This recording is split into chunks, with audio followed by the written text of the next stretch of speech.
tardes. Muchas gracias por acompañarnos a esta nueva conversación del programa de conversaciones de Zona Maco. La conversación es Lecturas de lo Moderno, articulaciones discursivas y programas de 3 espacios dedicados al arte moderno en Ciudad de México. Y tenemos el honor de que nos acompañen Marisol Argüelles, directora de Casa Estudio Diego Rivera Frida Kahlo, Willy Kotz, director de Proyectos Siqueiros, de la Sala de Arte Público y La Tallera, y Natalia Pollack, directora del Museo de Arte Moderno. Y como moderador, el curador de Zona Maco Arte Moderno, Esteban King. Muchas gracias por estar aquí y les dejo la palabra. Muchas gracias, Eloísa, y bueno, pues bienvenidas y bienvenidos todos y todas. Me da muchísimo gusto estar aquí con Natalia, con Willy y con Marisol. Y un poco lo que convoca esta plática es que nos puedan hablar tanto de cómo han estructurado hoy en día los programas de sus museos, el Museo de Arte Moderno, la Sala de Arte Público Siqueiros y la Casa Estudio Diego Rivera Frida Kahlo, y también luego que pensemos, digamos, no solo la importancia histórica, contextual, digamos, historicista de estos museos, sino que pensemos también hoy en día cómo nos interpelan, cómo los podemos leer desde nuestra contemporaneidad, y bueno, en ese sentido, cómo ellas y él como directores y directoras estructuran. Entonces, bueno, vamos a tener 3 presentaciones. Vamos a iniciar con Natalia Pollack del Museo de Arte Moderno, luego con Marisol Argüelles y luego con Willy Kotz. Luego tendremos una pequeña charla y finalmente pues también abriremos a ustedes, al público, pues todas las preguntas que tengan para nuestras invitadas y nuestro invitado. Así que muchas gracias por estar aquí y les cedo la palabra a Natalia Pollack. Hola, muchas gracias Esteban por la invitación. ¿Qué tal? Buenas tardes a todos. Preparamos una pequeña presentación sobre el Museo de Arte Moderno. No sé si todos conocen el Museo de Arte Moderno de México, está en Reforma, en Chapultepec. ¿Hay alguien que no lo conozca? Ah, bueno, pues entonces qué bueno porque vamos a hablar de lo mismo. El Museo de Arte Moderno se fundó en 1964, es un edificio que hizo Pedro Ramírez Vázquez, y desde su fundación se dedicó a hacer exposiciones de la escena artística contemporánea. En 1964 estamos hablando del periodo de la ruptura en México, veníamos con una tradición de la escuela moderna mexicana, los pintores modernos mexicanos que todos conocemos, y se funda un edificio con 4 salas, un edificio principal con 4 salas para albergar lo que estaba pasando en la escena artística del país. La gran característica del Museo de Arte Moderno es un museo único por su jardín escultórico. El museo tiene 15,000 metros de jardín con 79 esculturas. Es un jardín que a través de los años se ha ido nutriendo de diversas propuestas escultóricas. Es un jardín que en estos momentos estamos en una remodelación profunda, no solo del jardín, sino de todo el museo. Hemos intervenido 39 esculturas, las esculturas algunas estaban ya deterioradas, se ha hecho y seguimos trabajando en una conservación preventiva de las esculturas y en recorridos accesibles para todo el público. Ahora lo vamos a ver más adelante. El Museo de Arte Moderno, aparte del acervo escultórico que tiene más de 3,500 obras del periodo. Tenemos algunas obras de fines del siglo XIX y siglo XX, principalmente se distingue el museo, su colección, por tener la obra más icónica de Frida Kahlo, que son las 2 Fridas. No sé si conocen la obra. Tener la colección de Remedios Varo, las 39 obras que también son patrimonio artístico de la nación de Remedios Varo, y por supuesto Diego Rivera, Orozco, Siqueiros, María Izquierdo. Es decir, tenemos en el acervo patrimonio artístico de la nación. Hay 8 artistas que están considerados como, que están protegidos como Patrimonio Artístico de la Nación. Son Saturnino Herrán, el doctor Atl, siempre los tengo que contar porque se me olvidan. Saturnino Herrán, que es más siglo XIX, Gerardo Murillo, doctor Atl, los 3 grandes maestros, Orozco, Rivera, Siqueiros, Frida Kahlo, María Izquierdo y Remedios Varo. El museo, entre sus 3.500 piezas, contamos con 106 obras con declaratoria patrimonial y aparte tenemos una gran colección de fotografía de don Manuel Álvarez Bravo, que se donó en el 79, se hizo una adquisición y una donación de un acervo muy importante de fotografía que también con los años se ha ido nutriendo. Entonces, no solo tenemos un edificio de valor patrimonial por la arquitectura, sino un acervo que cuenta con 106 piezas patrimoniales, aparte del resto de cientos de obras de arte moderno y algunas piezas más contemporáneas, que ya iremos hablando cómo se va conformando el museo. Yo trabajé en el Museo de Arte Moderno, llegué al museo como jefa de exposiciones entre 2000 y 2007, después me quedé 2 años como subdirectora, estuve haciendo otras cosas, siempre trabajando en el Instituto Nacional de Bellas Artes y Literatura, también hice un emprendimiento de arte joven, de arte emergente a través de una asociación civil sin fines de lucro, y como directora llegué en esta nueva administración hace 3 años. Cuando llegué al museo, es importante decirlo, aunque soy historiadora del arte de licenciatura y maestría, realmente mi vocación como profesional siempre he sido gestora y era muy importante consolidar un equipo de curaduría. En otros periodos y otros directores, el perfil de un director de museo en general es curador y director. En mi caso, yo tengo muy claro, o sea, mi perfil no es la curaduría ni la investigación, sino la gestión. Entonces, lo primero cuando llegué, lo más importante era consolidar un equipo de curaduría y nombrar un curador en jefe para tener un equipo de jóvenes investigadores ya con carrera profesional, porque lo que yo sentía que pasaba es que cuando el museo tenía muchas curadurías de fuera, de gente de fuera, y no se estaba haciendo investigación al interior del museo con gente que trabajara de tiempo completo en el museo.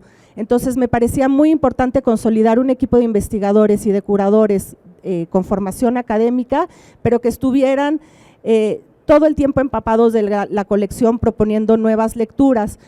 Y planteamos diferentes ejes curatoriales. Desde hace 3 años estamos trabajando con estos ejes que son lecturas históricas de ciertos momentos, y pueden ser propuestas de artistas o pueden ser colectivas, pero siempre con una mirada historiográfica, intergeneracionales.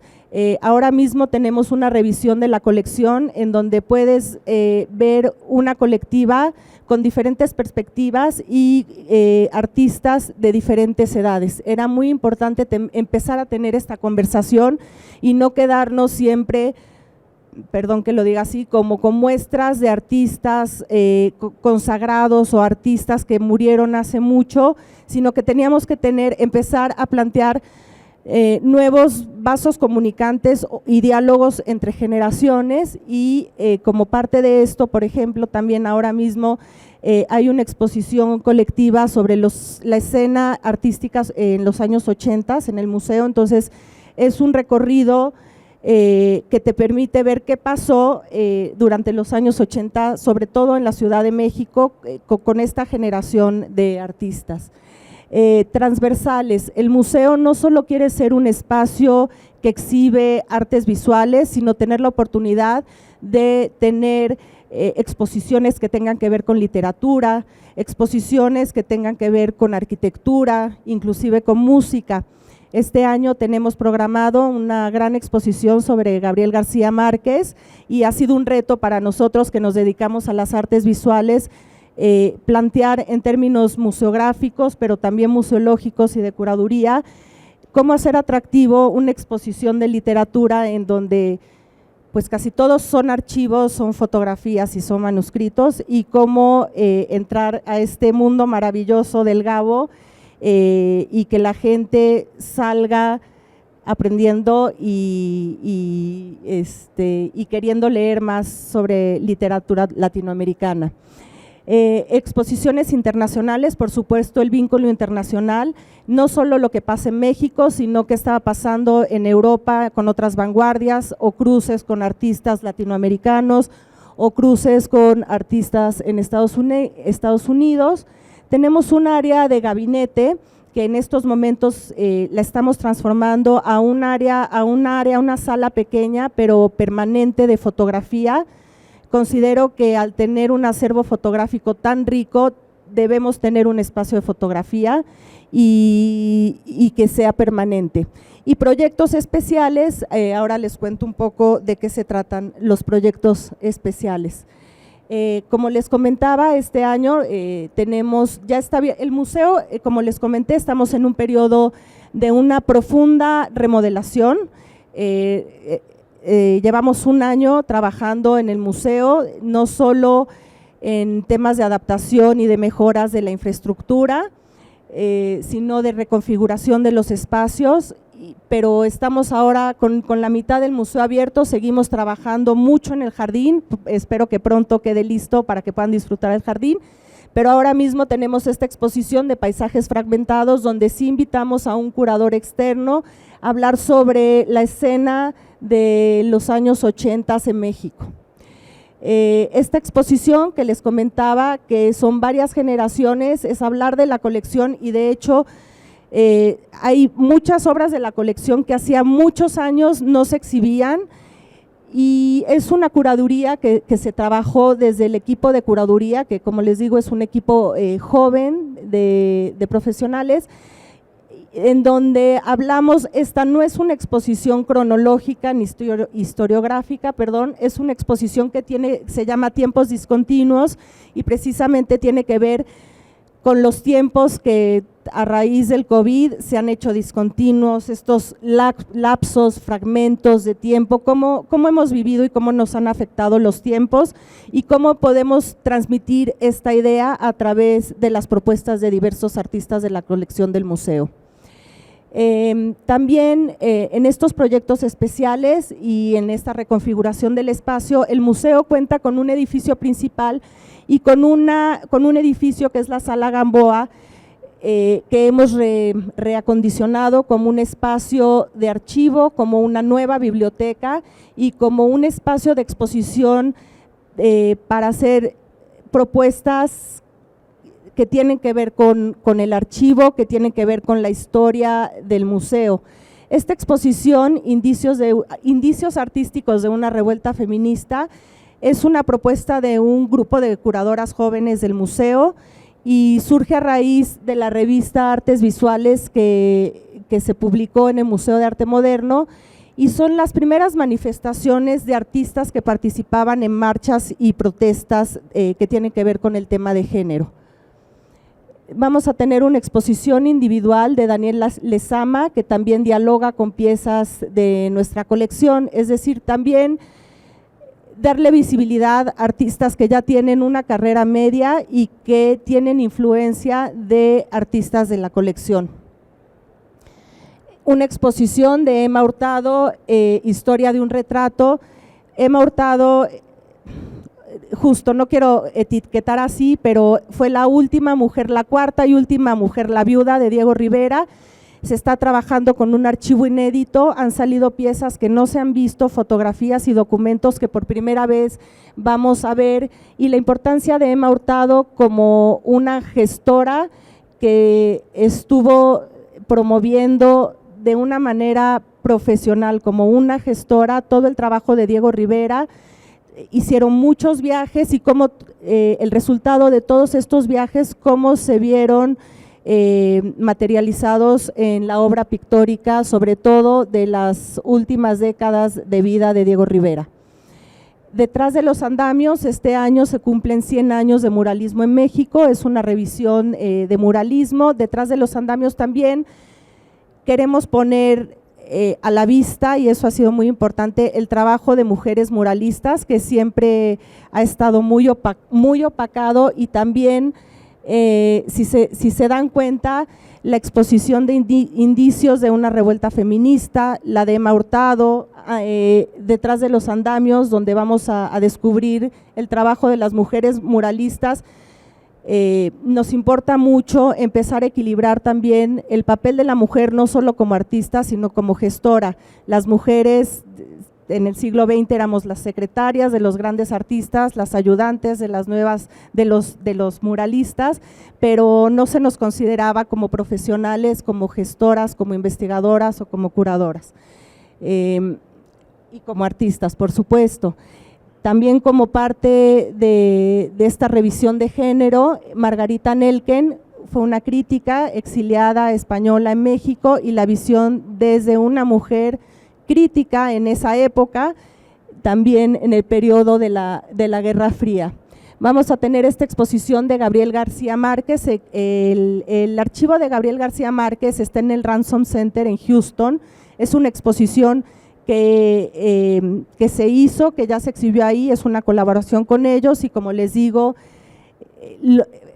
en Estados Unidos fue una exhibición de archivo en una biblioteca, y el reto para nosotros es hacer una exhibición en un museo que no sea aburrida, que no sea una exposición de biblioteca, sino que todo el mundo salga maravillado de la creación del artista.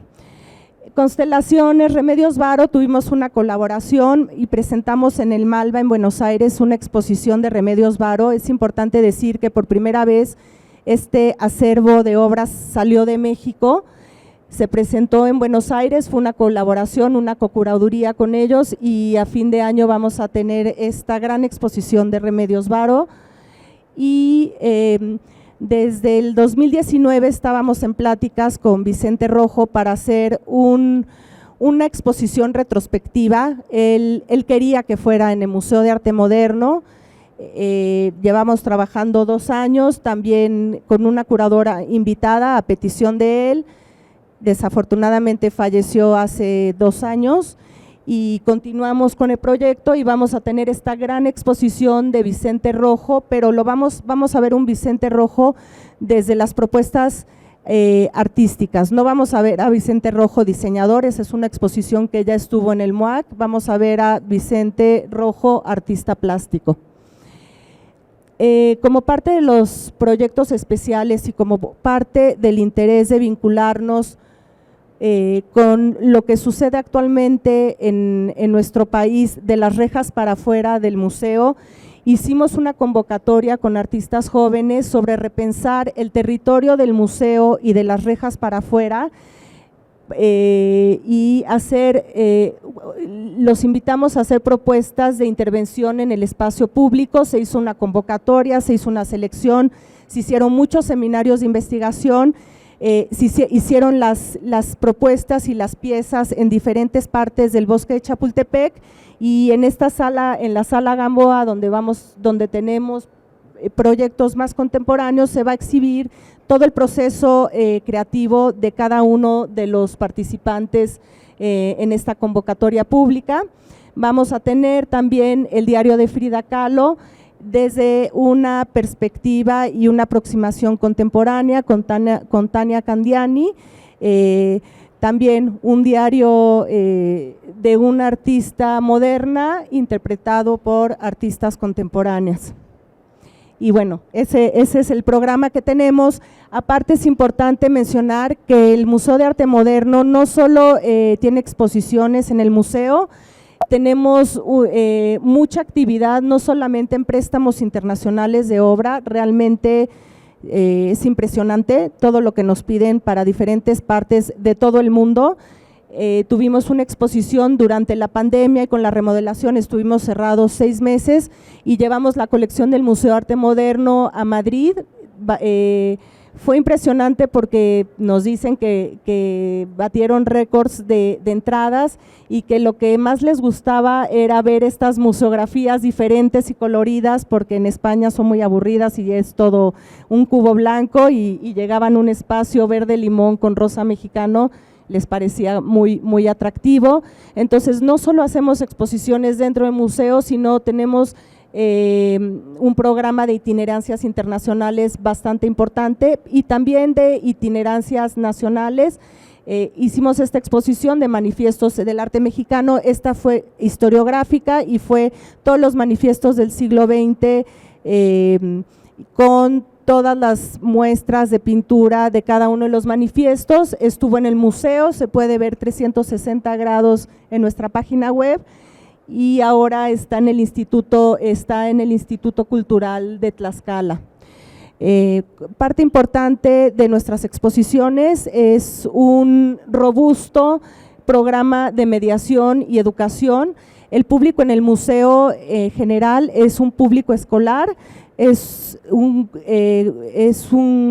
general son turistas y escuelas. Ahora con pandemia abrimos una oferta digital bastante importante y no solo damos talleres familiares o infantiles, sino tenemos un programa público que tiene que ver con conversatorios, con presentaciones de libros, con performance, con conciertos, visitas mediadas. Trabajamos talleres de expresión, trabajamos con una asociación civil de migrantes que están de paso por la Ciudad de México, y tenemos cada 15 días visitas de grupos de migrantes, también trabajamos Viaje al Mediodía, también trabajamos con migrantes. Tenemos un programa que trabajamos en cárceles también, me faltó uno, es cárceles, migrantes y el museo para ti. Vamos a escuelas, no solo damos talleres in situ, sino salimos a escuelas y salimos a diferentes espacios donde la gente no puede llegar al museo. Tratamos de llegar nosotros a través de diferentes programas de mediación. Bueno, es importante mencionarlo, el Museo de Arte Moderno tiene un voluntariado muy activo y muy fiel al museo. Por aquí anda María, constantemente se dan también visitas en diferentes idiomas, y si llegas al museo puedes solicitarla y siempre va a haber alguien que les pueda dar una visita guiada. Aparte tenemos un programa que se llama Bosque Sonoro, y cada miércoles de último mes trabajamos una pieza sonora en el museo. En este último año todas las participaciones fueron digitales, pero esperemos que poco a poco podamos ir retomando de manera presencial nuestras actividades. Y como les comentaba, el jardín escultórico, ahora con esta remodelación que estamos haciendo, va a ser un jardín escultórico. Tú antes, para entrar al museo y acceder al jardín escultórico, tenías que pasar por el museo, pagar una entrada y luego recorrer los jardines del museo. Cuando quede abierto y habilitado el museo, va a ser de libre tránsito, es decir, que si estás por Reforma y solo quieres entrar y pasear y sentarte y comerte un sándwich, ver las esculturas y no entrar al museo, ya no es necesario entrar, pagar un boleto, dejar la mochila. Va a tener el mismo horario del museo, pero va a ser de libre tránsito, con un acceso universal, no solo en lectura de las cédulas en braille, sino con un código QR que tú puedes bajar y va a estar en lenguas de señas mexicanas, en una lectura fácil y lectura para autistas, y en lengua de señas mexicanas, y por supuesto bilingüe. Estamos trabajando, como les comenté, ya se restauraron 35 esculturas, se cambiaron los cedularios, estamos trabajando en la jardinería y en la iluminación del jardín. La verdad que es un jardín enorme que ni bien oscurece, era una boca de lobo, y va a quedar muy lindo para también tener paseos nocturnos en el jardín. El Museo de Arte Moderno, aparte del acervo que tiene fondos artísticos, es decir, todos los archivos de María Izquierdo, de Mario Rangel, de Remedios Varo y Naomi Sigman. Tenemos un equipo de investigadores que trabajan en la catalogación y en la digitalización de estos acervos personales de los artistas. Y el Centro Documental, tenemos una biblioteca que es la nueva biblioteca, nos hemos dado a la tarea de depurar para que sea una biblioteca especializada en arte y también con un área de libros para niños sobre arte. Es un área no solo de libros, de revistas, y tenemos un archivo. El archivo ha sido muy complicado clasificarlo, pero tenemos un espacio nuevo donde los investigadores, y es lo que queremos y es parte fundamental para mí, rescatar el archivo histórico del museo, clasificarlo y sobre todo no teníamos un lugar donde los investigadores puedan venir a consultarlo y ofrecerles a los investigadores, sobre todo de posgrado, maestría, doctorado, a que consulten de manera directa estas fuentes primarias de información de todo lo que ha pasado en el museo durante los últimos 58 años. Seguimos en la clasificación y en la digitalización de todos los archivos, pero es bien importante porque es material que no estaba abierto al público y que estoy segura que va a dar como resultado nuevas y futuras investigaciones especializadas en arte. Entonces, digo, a grosso modo les comparto un poco lo que es el museo y los esperamos. Seguimos a medias, pero este año va a quedar un digno Museo de Arte Moderno de México.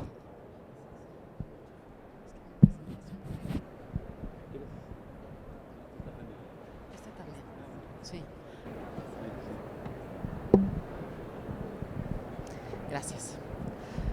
Bueno, hola, yo soy Marisol Argüelles, directora del Museo Casa Estudio Diego Rivera y Frida Kahlo, y pues muy agradecida también por la invitación para compartirles los dos espacios. Estoy a cargo también del Museo Mural Diego Rivera. Los dos son espacios pequeños que, a diferencia, por ejemplo, del Museo de Arte Moderno, ocupan un lugar muy distinto en el ecosistema de los museos en México.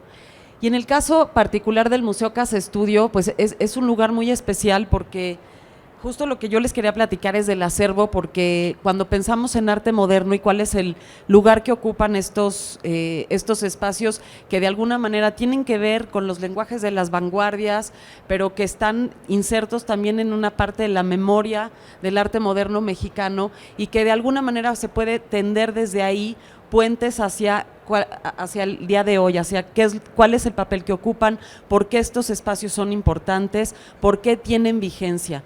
Y el caso del Museo Estudio, pues es un caso interesante.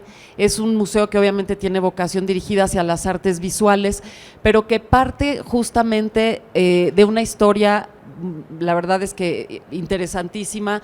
Son 3 edificios que tuvieron la suerte de ser rescatados, que los proyectó el arquitecto Juan O'Gorman, el primero en 1929 y después la Casa Estudio para Diego Rivera y Frida Kahlo, que esa es una sección que se construyó entre 1932 y 1934. Entonces, finalmente fueron recuperados, se abrieron como museo en los años 80 y en 2012 se sumó al conjunto arquitectónico la primera casa funcionalista, que es toda una discusión si realmente fue la primera casa funcionalista en México, pero es decir, es el arranque de una vanguardia arquitectónica en México, independientemente de que haya sido o no la primera. Entonces, de ahí que el museo adquiere una vocación particular que nosotros en los últimos 2 años hemos estado tratando de acentuar, sobre todo hacia la arquitectura. El museo durante mucho tiempo dedicó sus exposiciones a revisiones monográficas de artistas del siglo XX y normalmente por la necesidad de espacio se solía pues cerrar las salas. Consideramos que el corazón de ese espacio es la arquitectura, es un momento muy importante, es un lugar icónico y creemos que la arquitectura pues es lo que le da sentido a este lugar. Entonces nos las hemos tenido que ingeniar para hacer exposiciones muy creativas en cuanto a museografía, porque por supuesto pues no contamos ni con las condiciones ni con la infraestructura de un museo, pero después pensamos tampoco tendríamos por qué tener que competir con ello. En realidad este no es un museo hecho para ser museo, y si está abierto al público, lo que tenemos que hablar es de qué sucedió aquí y cómo desde esa historia que empezó en 1929 podemos tender puentes que resignifican toda esa historia hoy en el México contemporáneo. Su acervo es un acervo también único entre los 18 museos que tiene el INBA. Hay cerca de 2.296 piezas registradas, pero hay muchísimo más en el acervo que todavía no cuenta con registro.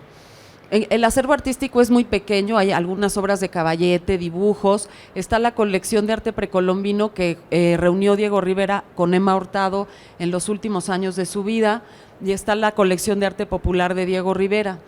Pero tiene también un acervo documental, que ahí todavía falta muchísimo trabajo, pero que es además una fuente de descubrimientos muy interesante, que son cintas de audio, fotografías, libros, es decir, todo lo que el acervo se conforma de todo lo que perteneció a Diego Rivera antes de su muerte. Él muere en 1957 y la familia de sus hijas, Ruth Rivera particularmente, que en ese momento estaba casada con Rafael Coronel, rescatan todo, lo conservan y se hace como una especie de cápsula de tiempo, y años después, cuando el museo se abre, pues ahí hay todo un acervo de cosas muy diversas, desde la ropa de Diego Rivera hasta que había quedado por ahí una hoja del diario de Frida Kahlo en un libro sin querer. Entonces, pues es interesante, pero también es un acervo complejo, porque ¿qué haces con todas esas cosas que pues son la vida cotidiana? Entonces nos hemos dedicado mucho también a recuperar esto como el sentido de la lectura de la historia desde la vida cotidiana, como la historia pequeña, la intrahistoria. También en la casa Cecil O'Gorman se resguarda la sinopia de un mural que pintó Juan O'Gorman y que después en los años 60 él mismo retiró y movió, y que estuvo oculta durante mucho tiempo, y cuando la casa finalmente se rescató se descubrió esta sinopia. Entonces también en su vocación tiende puentes obviamente hacia el muralismo. Este es más o menos, la colección permanente es esto, como el universo de todos los objetos que pertenecieron a Diego Rivera, y esta es la sala permanente, que más o menos está montada como en relación con fotografías históricas, pero bueno, se mueve poco esta museografía, pero creemos que de todos modos es un espacio muy vivo, que habla muchísimo de quién era Diego Rivera y sobre todo cuál fue el universo cotidiano con el que convivió. Fue en este lugar en donde hizo la mayor parte de su obra mural, la mayor parte de los retratos, por ejemplo, que hizo en los años 50, y vemos muchísimo en el trabajo de Diego Rivera retratado su colección de arte popular y su colección de arte precolombino, que están ahí selecciones de estas piezas. Entonces lo que hemos hecho es hacer, como los espacios son muy pequeños, lo que hemos hecho es hacer como exposiciones un poco más, fragmentar un poco los espacios, hacer exposiciones documentales en donde acudimos a los archivos a recuperar un poco la memoria. Por ejemplo, estamos planeando una sobre cuál fue el destino de la pieza perdida de Frida Kahlo, de la mesa herida, una serie de cosas que son más bien como 100% documental. Después revisiones histórico-críticas, porque también creemos que a veces tenemos como ideas ya preconcebidas sobre quién fue Diego Rivera, qué era la modernidad, cuáles eran los preceptos, es decir, vivimos a veces bajo como un paraguas de cosas que hemos asumido. Nos parece interesante como invitar a hacer lecturas críticas sobre estos personajes que de repente se convirtieron en los héroes de bronce, y que también hay que volver a ver con los valores que tenemos ahora en el siglo XXI. Y tenemos también algunas exposiciones multidisciplinarias, porque cuando reintegramos la vocación de la arquitectura, pues obviamente estamos tendiendo puentes hacia el diseño. También nos hemos concentrado, eso la verdad con muchas dificultades, pero hacia los programas públicos. El museo está enclavado en el barrio de San Ángel, y hemos tratado también de trabajar muchísimo con la comunidad, porque realmente es un espacio que le da mucho sentido a San Ángel y que la gente de alrededor se lo ha apropiado mucho. Yo tenía la sensación de que estaban un poco lejos del museo, pero tuvimos la suerte de poder rehabilitar una parte de la barda de cactus que llevaba mucho tiempo deteriorándose, y realmente nos sorprendió mucho cómo los vecinos llegaban todos los días a tomar fotos, a preguntarnos qué estábamos haciendo, que si íbamos a quitar los cactus, que si íbamos a poner una pared, o sea, realmente la gente sí está conectada con el museo. Entonces estamos tratando de recuperar a esa comunidad como para, primero, que el museo tenga un efecto en su entorno inmediato y que además el museo también viva, que sea una especie como de relación simbiótica en donde, si bien la comunidad necesita de alguna manera el museo también necesita su propia comunidad.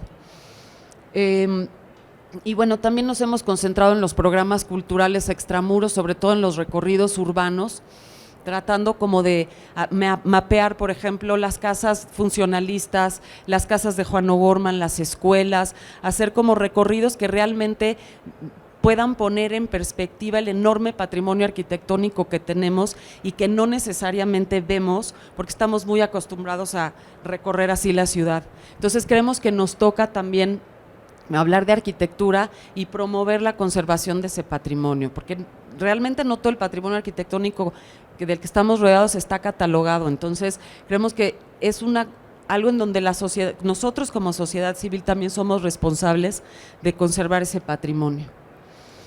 Este 2022 nos planteamos 3 cosas principalmente. Nuestro programa está basado en ser un museo ético, en ser un museo responsable con el medio ambiente y de ser un museo local, porque somos sí un museo pequeño, pero no por ser un museo pequeño no vamos a insertarnos en las conversaciones que se están teniendo a gran escala, y eso sí tiene que ver pues con la ética y con el medio ambiente. Este año vamos a tener 12 exposiciones. Una que se inserta en los 100 años del muralismo, que vamos a hacer en colaboración con el Museo Nacional de San Carlos. Ellos van a tener la parte que va a revisar Cecil O'Gorman, el papá de Juan O'Gorman, y su hermano, el hermano de Juan O'Gorman, Edmundo, que era, pues como bien saben ustedes, un historiador muy importante, y nosotros vamos a tener el capítulo de Juan O'Gorman en el museo, que también es un gran reto porque hay muchísimo, hemos visto últimamente muchas cosas de Juan O'Gorman, ahorita hay una exposición de él en el Museo Nacional de Arquitectura, entonces estamos trabajando en cómo darle vigencia a estos personajes de los que también hemos visto, leído, aparecen en todos lados, pero que siempre su trabajo, su forma de pensar está vigente y a la luz de quienes somos hoy podemos dar nuevas lecturas. Y esta exposición que yo creo que va a ser muy interesante, que es una investigación que está haciendo una curadora, Mónica del Arenal, en colaboración con un arquitecto que rescató la primera casa estudio de José Clemente Orozco en Guadalajara. Esa casa la hizo Luis Barragán cuando era muy joven, y ellos tienen una hipótesis interesantísima, que es que realmente el estilo de Barragán nace de Orozco. O sea, que es Orozco quien va dirigiendo un poco a Barragán. Entonces es un estudio muy interesante, no solo en lo formal, sino en la manera en la que se distribuyen los espacios y cómo probablemente, esa es la hipótesis, el estilo Barragán pues sí proviene del trabajo de José Clemente Orozco. Entonces, bueno, no sabemos si cierto o no, pero interesante va a estar esa reflexión y esa discusión, sobre todo en el gremio de los arquitectos, que ya lo voy conociendo y que tiene su chiste discutir con ellos. Por otro lado, pues sí, el museo es pequeño, pero ahora tenemos la ventaja de que hemos estado abriéndonos hacia el mundo digital, que nos ha dado también la oportunidad de posicionar al museo desde otro lugar, ¿no? En primer lugar, porque el museo tiene el nombre de Frida Kahlo. Eso por un lado atrae mucha gente, pero por el otro lado a la gente que atrae a veces es porque creen que van a la Casa Azul, por ejemplo, y cuando descubren realmente que Frida Kahlo y Diego Rivera vivieron en ese lugar, que es mucho menos folclórico del que tenemos idea cuando pensamos en Frida Kahlo y Diego Rivera, pues hay realmente como un proceso de descubrir a estos personajes desde lugares distintos, y entonces por eso hemos decidido también sacarle brillo al acervo que tenemos, que es un acervo complicado, porque efectivamente pues están las pantuflas de Diego Rivera y está, pero también hay fotografías, y también hay, por ejemplo, muchísimos objetos. Ahora hicimos una exposición de las rarezas del acervo que han perdido vigencia el día de hoy, entonces que son pedazos de cosas para conectar, fonógrafos, reproductores de música de los años 30, cilindros, cosas rarísimas que han perdido vigencia, pero que nos hablan muchísimo de cuál es la memoria del México de los años 30, de en qué contexto fue que se desarrolló la modernidad que hoy entendemos pues como este gran proyecto que nace justo con el muralismo. Entonces ha sido un viaje muy interesante también ver las cosas personales de Diego Rivera y descubrir en él, pues desde que, por ejemplo, se enfermaba mucho de los ojos, hasta que guardaban una colección de fotografías que ellos mismos tomaban y que pues describen mucho el entorno de su estudio con la gente que los visitaba, que es pues volver un poco a esa vida cotidiana. También vamos a celebrar este año los 10 años de la Casa Cecil O'Gorman. Y bueno, obviamente vamos a recuperar la memoria de cómo esa casa se recuperó, cuál fue el proyecto arquitectónico que dirigió, que se empleó para volver la casa a su forma original, que la verdad es que fue una casa que tuvo mucha suerte porque más que tirarle le habían añadido cosas, entonces era cuestión más que de quitar. Y debajo de eso estaba pues el proyecto original de Juan O'Gorman de 1929. Pero nos importa también hospedar. Creemos que es muy importante hablar con la gente joven. También eso es una cosa que le pasa al museo y es que viene muchísima gente que por el nombre Frida Kahlo va a ver la casa. Pero ¿cuál es, de qué hablamos y con las generaciones nuevas qué les estamos diciendo? Entonces estamos haciendo alianzas, este año va a ser con el Atelier Romo, un artista contemporáneo que tiene pues desde hace mucho tiempo, hace cerca de 10 años, un taller, un atelier muy interesante en donde desarrollan proyectos artísticos y lo que vamos a hacer es que los jóvenes que forman parte de ese atelier van a estar hospedados un tiempo en el museo y van a pensar qué es el funcionalismo, si realmente el funcionalismo funciona y cómo se diseña desde esa forma de pensar. Hoy en día hemos cuestionado mucho los principios del muralismo, entonces yo creo que será muy interesante tener a esta gente muy muy joven trabajando y que tendrán además un espacio de exhibición temporal ahí. Y bueno, nuestros proyectos que se desprenden del programa principal tiene que ver también cómo habitamos hoy ese espacio, más allá de ir a las salas y verlas, cómo estamos habitando ese lugar que fue casa, que después fue un centro de documentación y que hoy es un museo. Entonces hemos tenido ya el programa de la sonorización de los patios. En 2019 hicimos un programa muy padre con la Fonoteca Nacional, en donde recuperamos los acervos que tienen ellos de las voces de Diego Rivera y de Juan O'Gorman y de Nancarrow, pusimos música de Nancarrow con la voz de Juan O'Gorman. La verdad fue muy interesante. Ese es un programa que vamos a continuar. Y bueno, pues un programa de investigación de nuestro acervo. Por ejemplo, aparecieron estos cilindros que habían estado registrados como pigmentos y que no sabemos qué tienen, pero que probablemente tienen ahí pues registro de lo que hubo en algún momento que los propios Diego Rivera y Frida Kahlo pudieron haber grabado.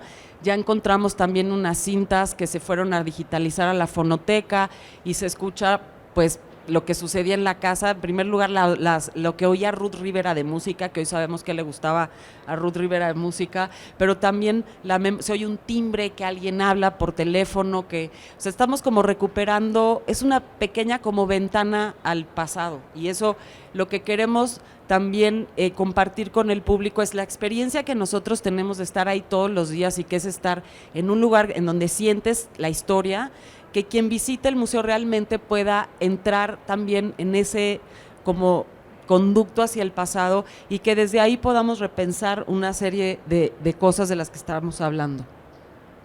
Vamos a tener también un cineclub, esto es un poco para la comunidad, es abierto a todo el público, pero nuestro programa de este año tiene que ver con arquitectura, como con las ciudades, las metrópolis, los suburbios, por ejemplo, la idea de los suburbios, que fue algo que le criticaron mucho a Juan O'Gorman cuando construyó su casa, que si se iba a ir a un lugar en donde había solo tierra pisonada, que ahí no iba a poder haber nada.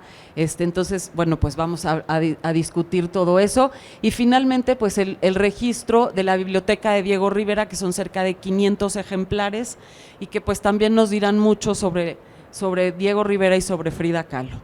Eso es lo que tiene que ver con el Museo Estudio. Ya voy a acabar.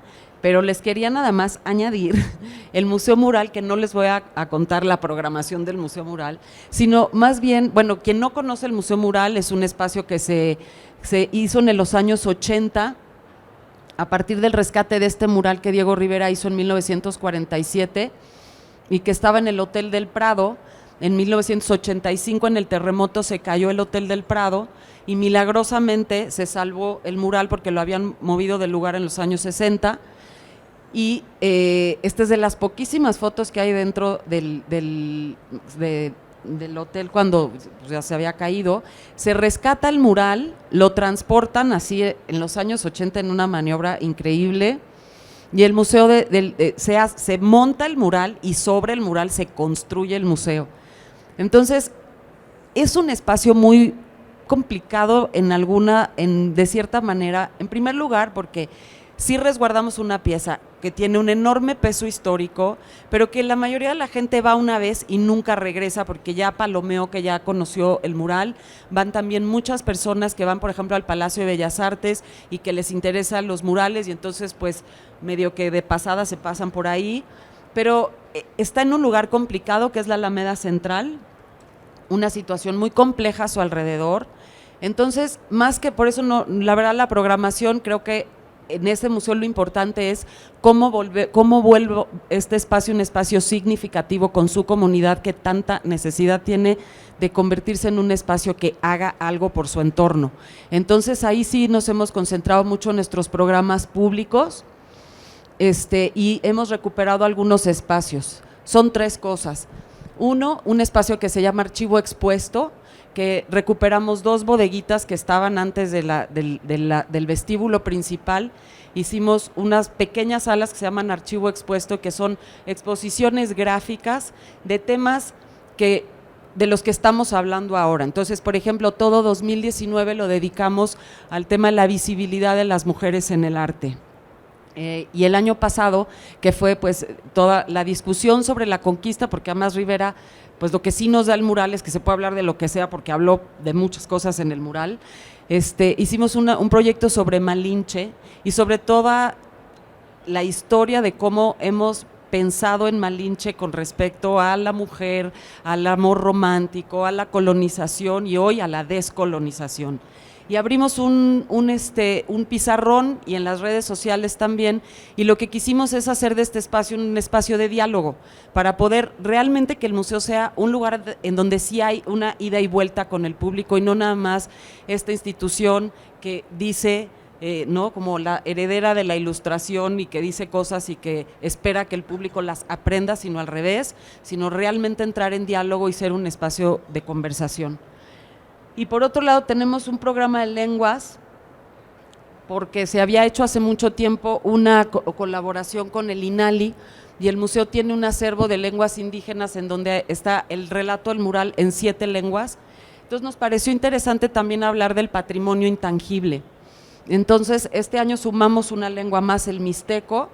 Queremos obviamente tener un programa que sea abierto a las comunidades indígenas que sí habitan el centro histórico, que muchas de ellas están, por ejemplo, en los mercados y que sí forman parte del entorno del museo, pero con quienes no tenemos ahora, es decir, no van al museo. Entonces tenemos que encontrar también los canales para irnos comunicando, pero también vamos a hablar de otras cosas que tienen que ver con lengua. Este año vamos a tener 4 pláticas sobre lenguas construidas, y otro más sobre el Spanglish, ahora que se tradujo una parte del Quijote al Spanglish, que la verdad es súper interesante, y entonces vamos a hablar sobre qué significa la lengua, por qué es importante, por qué también es patrimonio. Y finalmente, nuestra comunidad inmediata es que en la puerta del Museo Mural habitan y viven desde hace muchísimos años un grupo de ajedrecistas, la mayoría de personas de la tercera edad, y son realmente nuestros vecinos inmediatos. Y entonces a mí me preocupaba un poco que como que el museo se convierte en una isla en donde llegas, te metes y afuera hay un mundo sucediendo y esas personas no tienen nada que ver con el museo. Entonces nos pedían permiso para entrar al baño, los guardias nos decían no, es que nada más quieren ir al baño, les decía déjenlos entrar al baño, está perfecto. Y entonces este año sí tenemos que levantar este programa de mediación, pero vamos a hacer un proyecto con ellos en donde nosotros vamos a tratar de ver si podemos remodelarles sus mesas en las que juegan ajedrez, pero que ellos den talleres dentro del museo y que de alguna manera empecemos como a hablar. Entonces, bueno, eso es lo que hemos reflexionado sobre cómo desde un lugar que tiene una vocación histórica puede tener vigencia en un mundo que cambia sus valores, y que yo creo que se debe de repensar tanto la historia como el papel que los museos tienen hoy en el siglo XXI. Muchas gracias.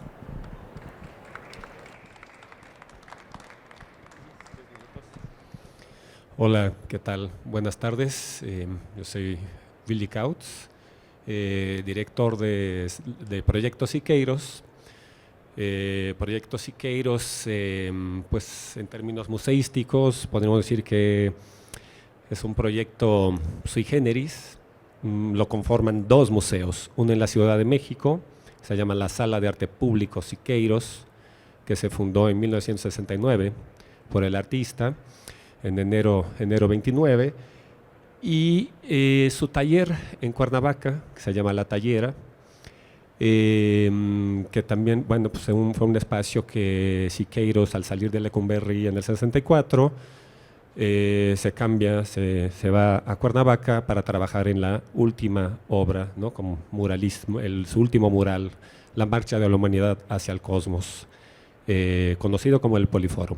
Pero hay siempre esta confusión que nos confunden con el Poliforum. No tenemos una relación directa con el Poliforum, pero en nuestro acervo sí conservamos muchos materiales documentales respecto a esta última etapa de Siqueiros, la última etapa, ¿no? del muralismo, en la cual desarrolla una parte muy importante, digamos, de su concepción y de su aportación, ¿no? a la historiografía del arte, como la plástica integral, que logra consolidar en esta última fase, y que son conceptos fundamentales para cómo nosotros estamos pensando la programación y cómo interpelar la memoria histórica que nosotros conservamos, el legado de Siqueiros, a partir de proyectos contemporáneos, lecturas críticas historiográficas, y también a través de proyectos colaborativos pedagógicos.